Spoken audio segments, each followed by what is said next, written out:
पार्वती जी ले जनमवा मगन गौरा मैया मगन गौरा बाटिनी हो ललना पर्वत पे बाजे भजनवा नाचाई भोला दानी नाचाई भोला दानी हो ललना पर्वत पे बाजे लाबा जनवा नाचाई भोला दानी नाचाई भोला दानी हो ब्रह्मा संग आवे ब्रह्माणी तो देवै बधाई तो देवै बधाई हो ललना दर्शन पाके गजानन के नयन जुड़े वावे नयन जुड़े वावई हो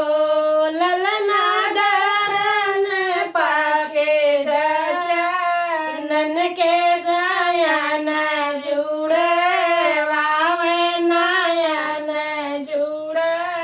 वावई हो हरि संग आवे लक्ष्मी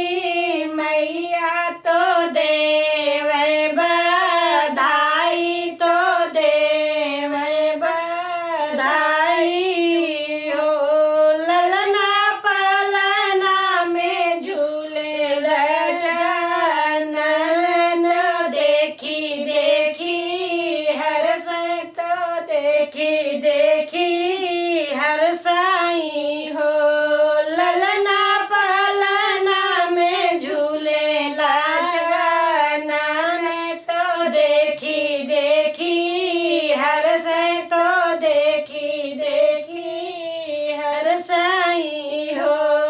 राम संग आवे सीता मैया तो देवै बधाई तो देवै बधाई हो ललना गोत्रिया में लगे चूमे गणपति तो अवध बिहारी तो अवध बिहारी जी हो सीता गोदिया में लैके चूमे गणपति तो अवध बिहारी जो अवध बिहारी जी हो कृष्ण संग आवे राधा रानी तो देवै बधाई तो देवै बधाई हो ललना पलना में बुलावे राधा रानी तुलाही गणपति ललना झूलाही गणपति ललना हो ललना पलना में बुलावे राधा रानी झूलाही गणपति ललना झूलाही गणपति ललना हो में है गणपति गणराज झूमाही धरती अंबर झूमाही धरती अंबर हो ललना नाचै महामुनि ज्ञानी जगत के पराड़ी जगत के पराड़ी हो ललना नाचै महामुनि ज्ञानी जगत के पराड़ी जगत के पराड़ी हो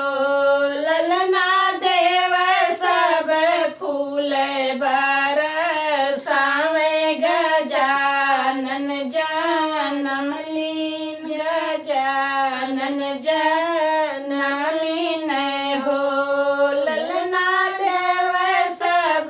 फूल बर